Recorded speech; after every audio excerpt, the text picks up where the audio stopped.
따라하겠습니다. 다시 새롭게 또 새롭게. 다시 새롭게 또 새롭게. 오늘은 모든 교회가 504주년 종교개혁주일로 드립니다. 종교개혁주일을 기념하는 이유는 교회가 교회의 본질을 끊임없이 생각하면서 개혁정신을 이어가기 위함입니다. 우리 운정교회도 종교개혁의 정신과 전통을 그대로 이어받아 세워진 교회입니다. 그렇다면 우리가 이 개혁교회로서의 그 중심에 두어야 할 가치, 그 가치는 무엇일까? 그것은 바로 종교개혁의 3대 원리 안에 담겨져 있습니다. 솔라 그라치아, 솔라 피데, 솔라 스크립투라. 오직 은혜, 오직 믿음, 오직 성경, 그렇게 이야기를 하죠.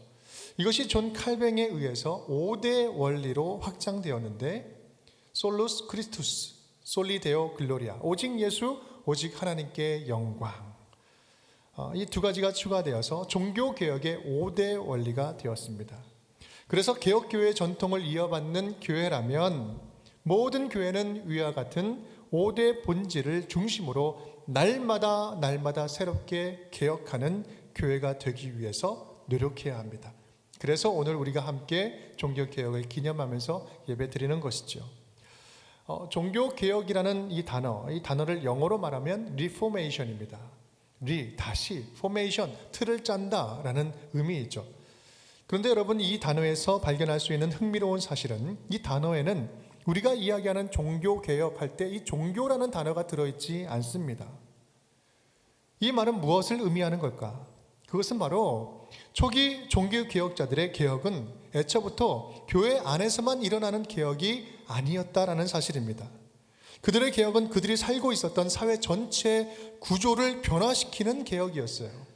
당시 16세기 유럽 사회가 가지고 있었던 부조리와 악습들, 잘못된 문화, 구조와 틀을 바꾸고 다시 판을 새롭게 짜는 것, 이것이 그들에게 종교 개혁이었던 것입니다. 우리에게 필요하고 요구되는 신앙의 개혁도 마찬가지예요. 우리의 믿음은 단지 한 개인의 신앙에서 머무는 것이 결코 아닙니다.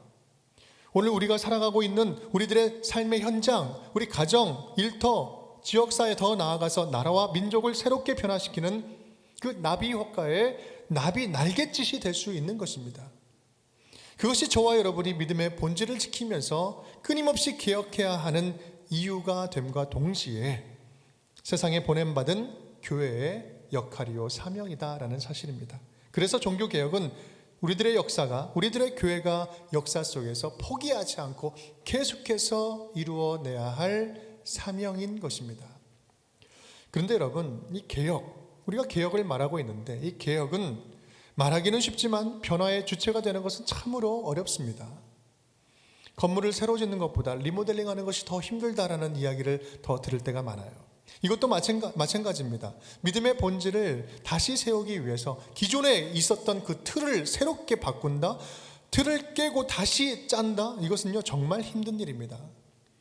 아시다시피 종교개혁은 1517년 독일의 마틴 루터가 비텐베르그 성당 정문에 95개의 반박문을 붙이면서 시작되었습니다. 그런데 그 이전에도 사실 중세시대 안에 수백 년에 걸쳐서 신앙의 본질을 회복하기 위한 움직임들이 있었어요. 개혁적인 활동들이 있었습니다. 계속해서 수면 아래에 흐르고 있었던 거죠. 프랑스 상인 출신 왈도라는 분은 1170년경에 우리 민중들 사이에서 성경적인 신앙으로 계몽했습니다. 재산을 팔아서 나눠주고 또 청빈한 수도 생활을 합니다. 그러다가 파면당하게 되죠. 14세기에 영국의 신부 위클리프라는 분은 신앙과 구원의 최고 권위는 성경에 있음을 알고 그것을 강조하면서 위클리프 성경 번역 사업을 합니다. 번역 사업을 하다가 이단으로 정죄당하고 죽임당하고 그 시신 유해까지 다 불태워 없어지기도 합니다. 체코의 프라하 대학의 총장이었는데 후스라는 분은요 1415년에 교회 세속화를 계속해서 비판하다가 화형당하게 됩니다. 그리고 이탈리아 수도사 사브나롤라라는 분도 가톨릭의 부패를 비판하고 나아가다가 성경을 강조하다가 그도 또한 화형을 당합니다. 모진 핍박과 엄청난 시련이 있었던 거죠. 이 후스라는 분이 화형당하기 전에 가톨릭 지도부에게 이런 이야기를 남겼습니다. 당신들은 지금 조그만 새를 죽이지만 100년이 지난 후 나타나는 큰 새는 죽일 수 없을 것이다. 후스가 죽은 지 정확하게 102년이 지난 후에 1517년도에 누가 나타납니까? 마틴 루터가 종교개혁을 이루게 되죠. 그래서 후스의 예언은 이루어지게 됩니다. 여러분, 종교개혁은요, 예전에 한 번 있었던 1517년도에 있었던 그때 당시에 있었던 단 한 번의 역사적인 사건이 아닙니다. 믿음의 본질, 교회의 본질을 생각하면서 면면이 계속해서 이어져 왔던, 과거에도 이어져 왔고 현재도 이루어져야 할 뿐만 아니라 미래에도 우리가 함께 이어가야 할 개혁하는 교회, 리포밍 처치가 되어야 된다는 거예요. 계속해서 개혁하는 운동인 것이죠. 그렇다면 오늘 살아가는 우리는 종교개혁주의를 맞이해서 무엇을 어떻게 개혁해야 할까요? 오늘은 이 느헤미야 이야기를 통해서 우리가 해야 할 그 개혁의 내용을 좀 살펴보려 합니다.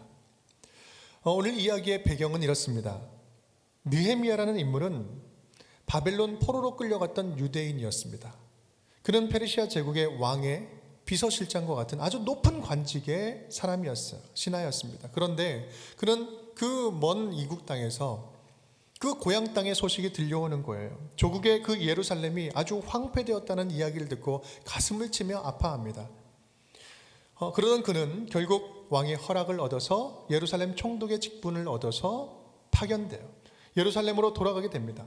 그리고 극심한 방해도 불구하고 52일 만에 성벽 재건을 이루어냅니다. 놀라운 기적과 같은 일들을 행하죠. 그리고 종교개혁을 단행합니다. 그렇게 12년 동안 개혁을 이룬 느헤미야는 그 페르시아에 잠시 1년간 다녀오게 됩니다.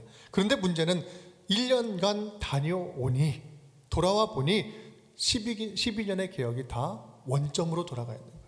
다 물거품이 된 거예요. 말도 안 되는 어처구니 없는 상황, 힘들게 개혁했는데 한순간에 물거품이 된 거예요. 거룩한 분노가 일어납니다. 그래서 그는 12년 전에 그때처럼 다시 개혁을 시작합니다. 다시 개혁하는 것. 그것이 바로 오늘 본문의 이야기 내용입니다. 크게 세 가지를 개혁하면서 하나님께 자기의 모습을 드리며 하나님 이 모습을 기억해 주시옵소서라고 기도하며 나아갑니다. 여러분, 그렇다면 느헤미야의 개혁은 무엇을 개혁하는 개혁이었을까? 함께 따라하겠습니다. 성전의 거룩함을 다시 새롭게. 성전의 거룩함을 다시 새롭게. 느헤미야는 앞서 말씀드린 바와 같이 예루살렘에 돌아와서 깜짝 놀랍니다. 7절 말씀 함께 읽겠습니다. 예루살렘에 이르러서야 엘리야십이 도비아를 위하여 하나님의 전뜰에 방을 만든 악한 일을 안지라. 여러분, 돌아왔는데 어떤 일이 있었어요? 도비아가 성전에서 자기 방을 차려서 살아가고 있는 거예요. 성전 안뜰에 들어갔는데 글쎄 성벽 재건을 극심하게 방해했던 그 대표 대적자 중에 한 명인 도비아가 성전에 자기 방을 만들고 있는 거예요.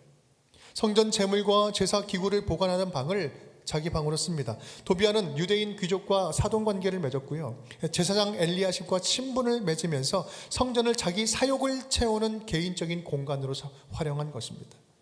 성전의 거룩함, 하나님이 존전, 하나님의 예배가 있어야 할 그 자리에 영적인 타락과 사리사욕에 의해서 처참하게 그 거룩함이 사라진 현장이었습니다. 여러분, 느헤미야의 영적 개혁은 12년이 걸렸습니다. 그런데요, 그것이 오염되는 것은 한순간이었어요. 우리의 신앙도 마찬가지입니다. 신앙이 성장하는 것은요, 한참 걸리지만 믿음이 무너지는 것은 한순간이에요. 제가 예전에 청년 사역을 하면서 그런 경험을 좀 많이 했습니다. 청년들 얼마나 뜨겁고 열정적입니까? 얼마나 헌신적이에요. 또 그 믿음이 뜨거워지면 헌신하고 결단하고 나아갑니다. 주를 위해서 헌신할 때는요, 제가 봐도 무서워요. 막 세상을 다 지배할 것 같아요. 그런데 청년들에게 또 유혹 또한 얼마나 많이 있습니까? 제가 제일 그때 겁났던 소식이 있었어요. 목사님, 전도사님, 제가 사랑하는 사람이 생겼어요. 이성의 친구, 사랑하는 사람이 생겼다. 사랑하는 사람이 떠났어요. 이렇게 좀 이성에 관련된 문제 얘기하면요, 뜨끔합니다. 리더 훈련도 잘하고 제자 훈련도 열심히 하고 많이 훈련됐는데 이성에 문제가 생기면 믿음이 무너지는 건 여러분 한순간이더라고요. 물론 다는 아닙니다. 다는 아니었어요. 여러분 신앙은 방심하면 변질되는 것은 순간입니다. 날마다 믿음을 새롭게 하는 그 신앙의 긴장감이 사라질 때, 긴장감이 사라지면 변질되는 거예요. 뭐가 변질될까요? 예배가 변질됩니다. 그리고 주님을 향한 거룩함, 구별된 마음이 변질돼요. 꼭 주님이 없어도 괜찮을 것 같아요. 함께하지 않아도 살만할 것 같아요. 그러니까 예수 안에서의 만남이 점점 세속적으로 변질됩니다. 교회의 목적과 가치관도 희미해집니다. 적게 투자해서 많이 버는 효율적 가치관이 교회의 정책에 들어와요. 겉으로 드러내진 않아도 자기의 유익을 위해서 교회를 이용하려는 욕심들이 하나둘 모이기 시작합니다. 교회가 세상과 전혀 구별되지 않는 거예요. 똑같은 세상의 원리로 살아가는 겁니다. 언제 그렇게 돼요? 영적인 거룩함을 잃어버릴 때, 영적인 긴장감을 잃어버릴 때, 긴장감이 사라질 때 이런 일들이 일어납니다. 여러분, 우리 성경에서 거룩함을 상징하는 가장 대표적인 것이 무엇입니까? 가장 대표적인 게 뭐예요? 성전이죠, 성전.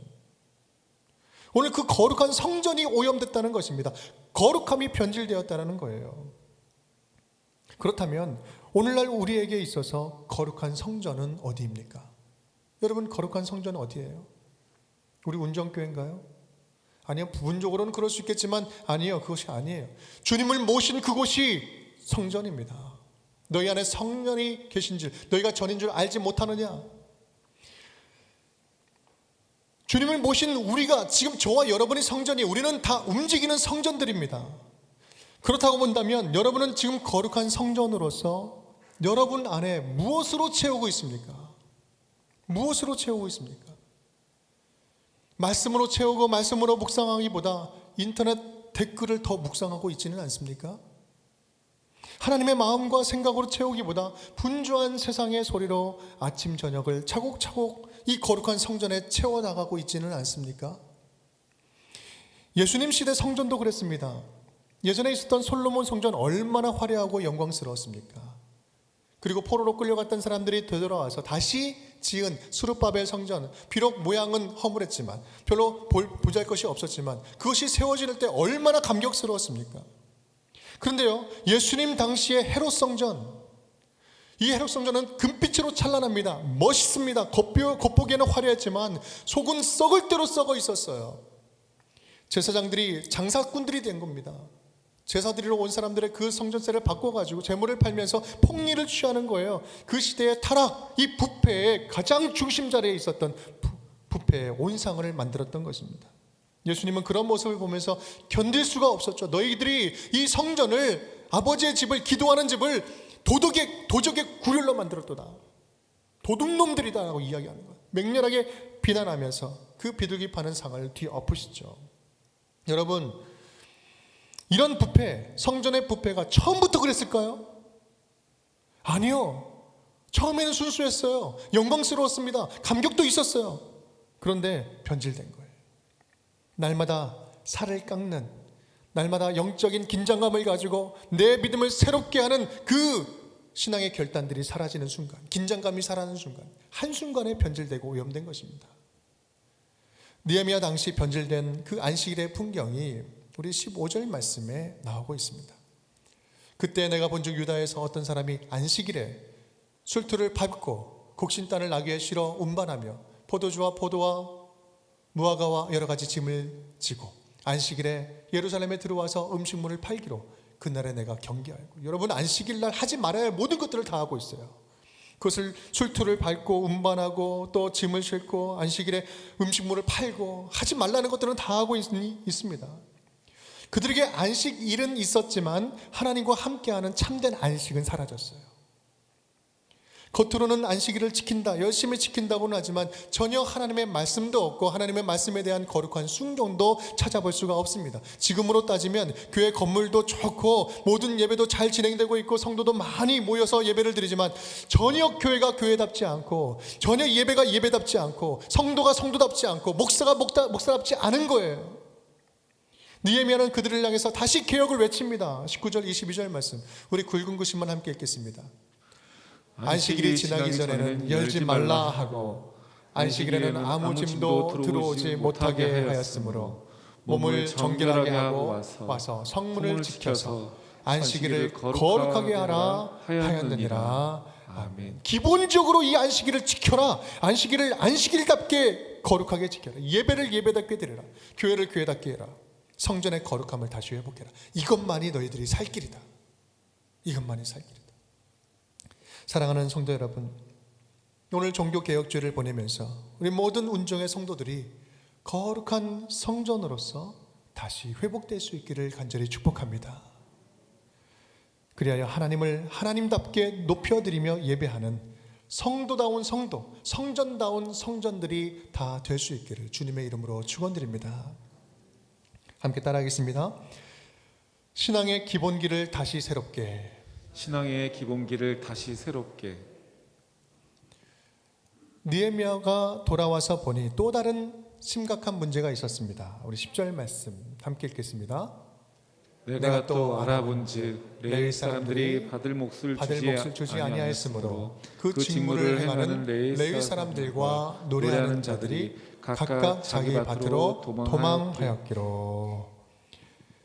지금 돌아와서 보니까 성전이 제 기능을 하고 있지 못하는 겁니다. 신앙의 기본이 무너진 거예요. 성전 모양만 있고 마음은 다 떠나가니까 헌신도 없고 헌금도 없어요. 헌물도 없어요. 성전 직무를 감당할 레위인들이 다 굶어 죽게 생겼습니다.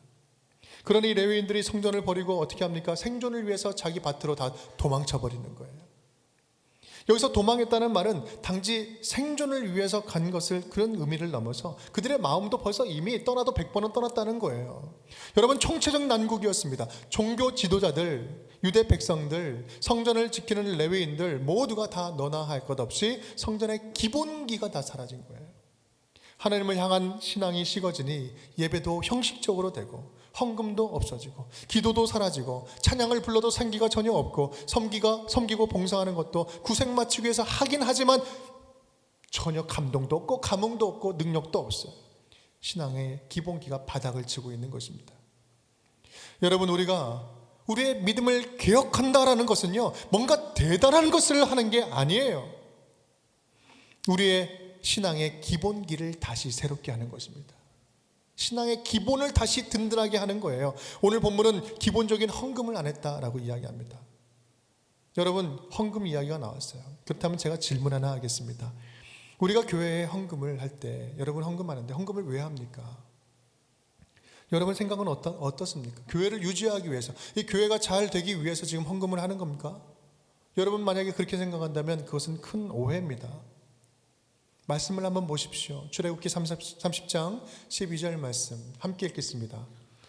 너는 이스라엘 자손에게서 속전을 취하여 회막 봉사에 쓰라. 이것이 여호와 앞에서 이스라엘 자손의 기념이 되어서 너희의 생명을 대속하리라. 아멘. 지금 앞부분을 읽지 않았지만 이건 생명의 속전에 대한 이야기입니다. 생명의 속전, 이 생명의 속전은 부자나 가난한 자나 똑같이 내는 거예요. 생명의 속전을 통해서 성전 직무를 담당하는 레위인이 먹고 삽니다. 성전이 운영이 돼요. 생명의 속전은 부자라고 더 내지도 않고 가난한 자고 해서 더 깎아주지도 않아요. 있는 자나 없는 자나 모두가 다 하나님께 받은 생명값으로 드리는 거예요. 생명값으로. 구원받은 생명값, 하나님의 자녀됨의 생명값으로 드리는 거예요. 더 비쌀 수도 없고 더 쌀 수도 없어요. 하나님의 백성들이 마땅히 지켜야 할 신앙의 기본, 신앙의 고백, 자신의 생명값으로 드리는 헌금, 그 신앙의 기본으로 하나님이 보이는 성전과 보이지 않는 성전을 주님께서 세워 나가신다는 말씀입니다. 그 기본, 신앙의 기본만으로도 충분해요. 하나님의 나라 역사는 이루어질 수 있는 것입니다.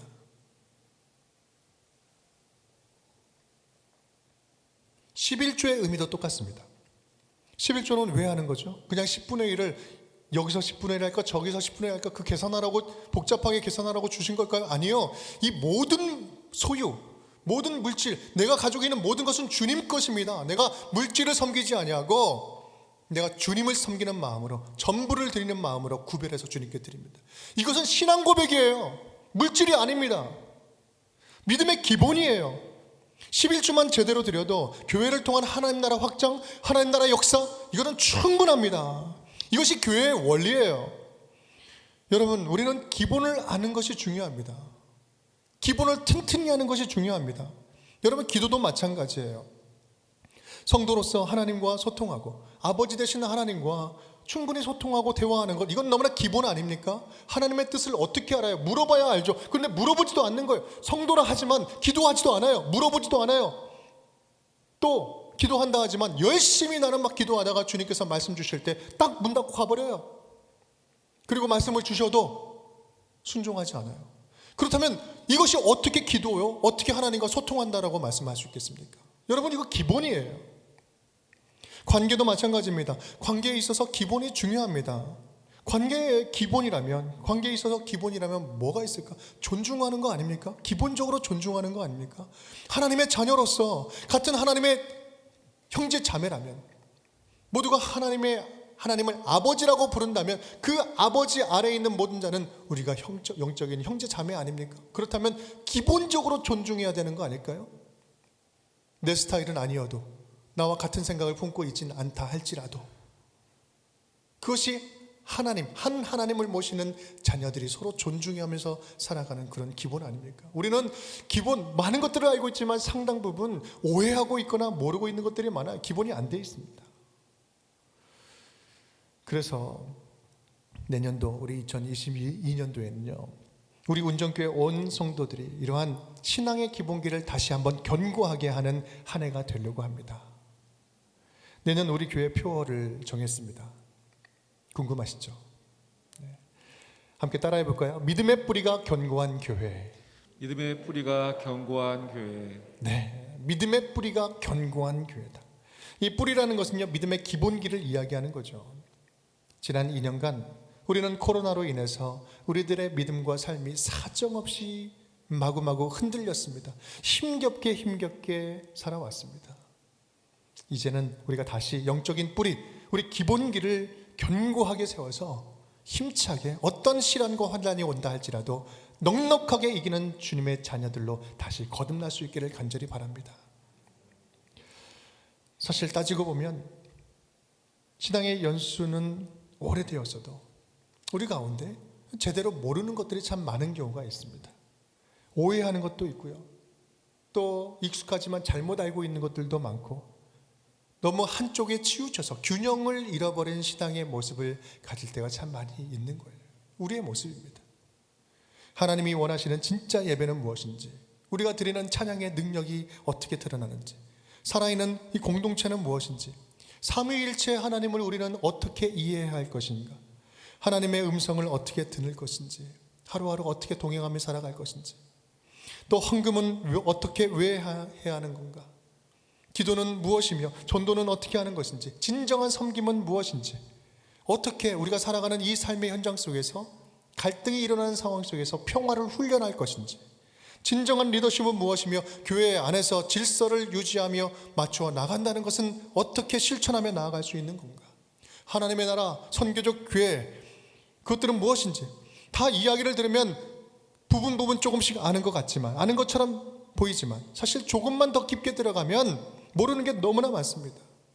함께 말씀을 나누다 보면 오해하는 것도 참 많다, 다시 회복해야 될 것들이 많은 것들을 느끼게 돼요. 기초가 부족한 게 많습니다. 너나 할 것 없이 다시 처음부터 배워야 할 것이 참 많습니다.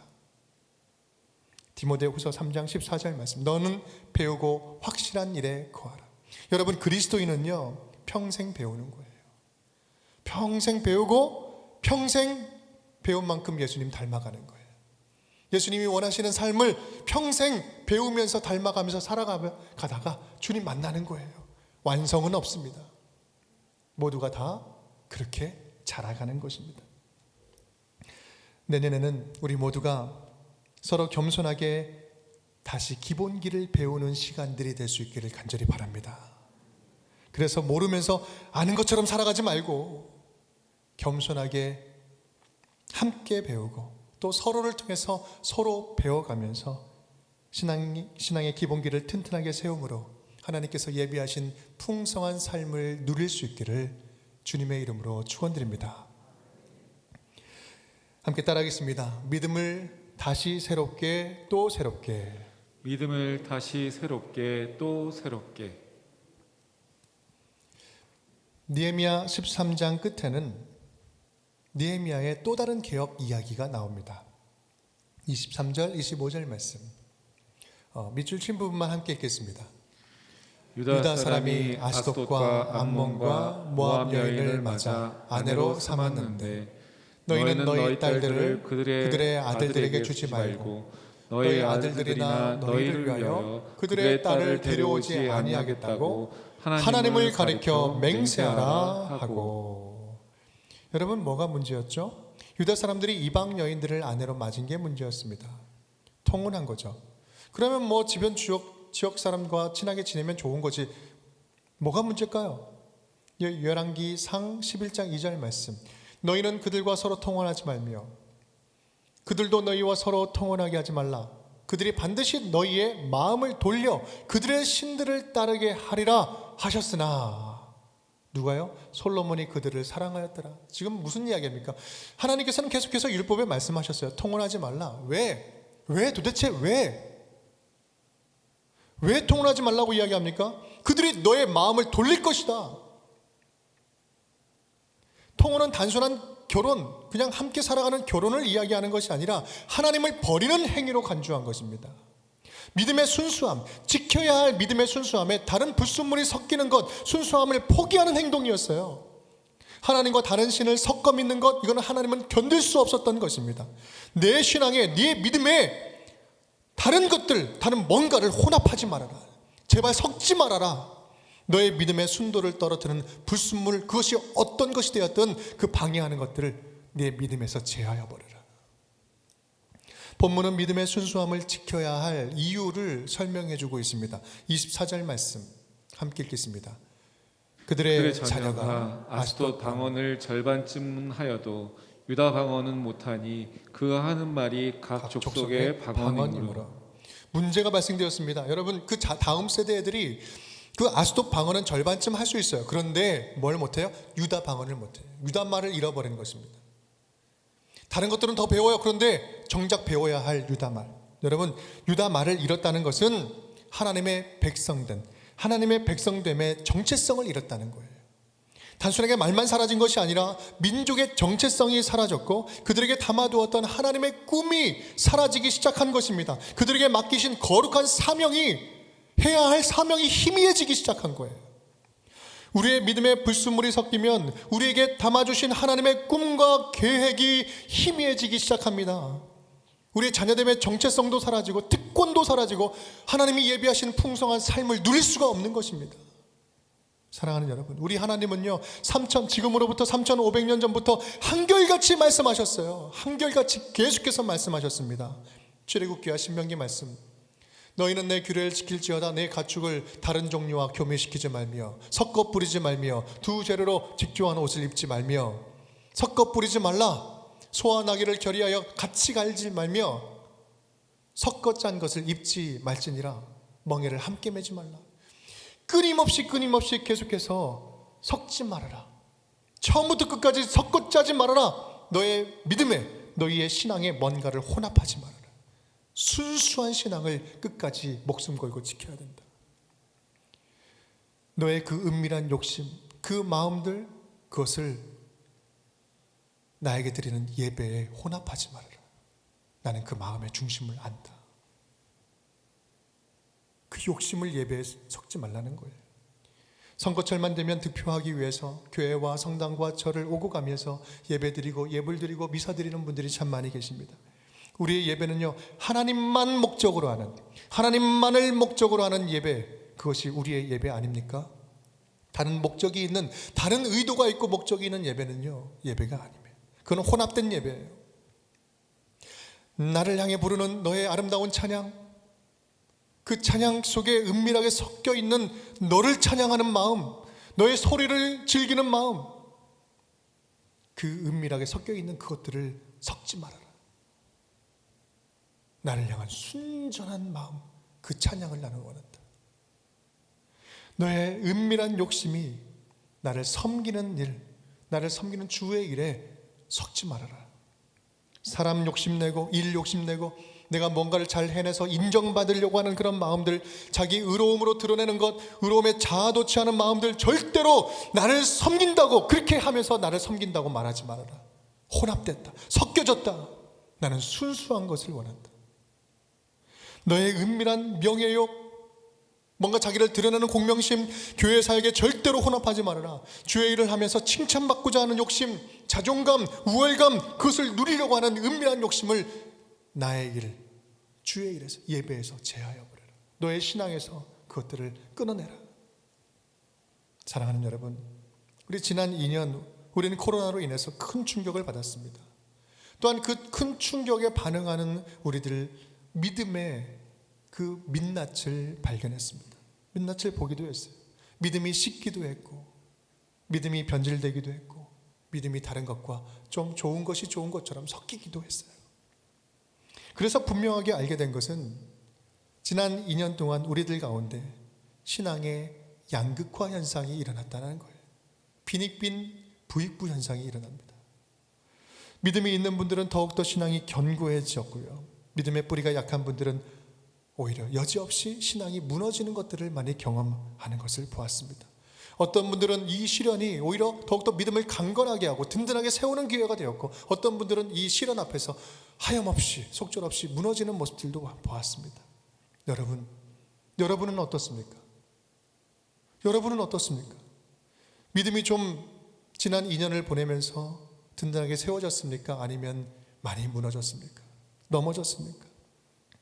지금 여러분 넘어져 계신다면 오늘 말씀을 붙잡고 다시 일어설 수 있기를 간절히 축복합니다.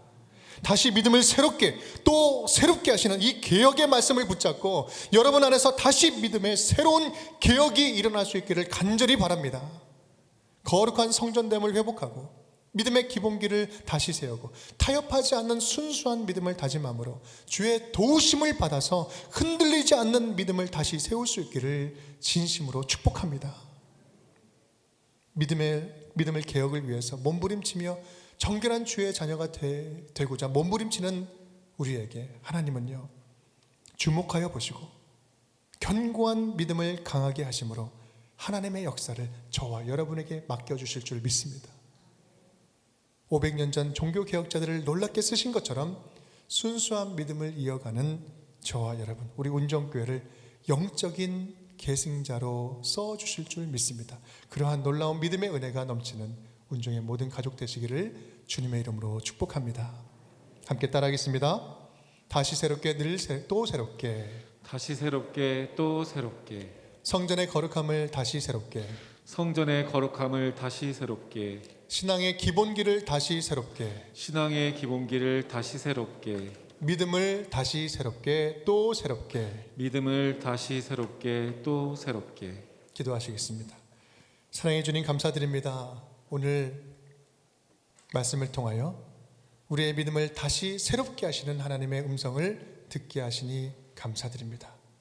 믿음의 본질을 붙잡고 더욱더 견고한 믿음으로 주님께 나아가는 자녀들이 다 되게 하여 주옵소서. 예수 그리스도의 이름으로 축복하며 기도드리옵나이다. 아멘.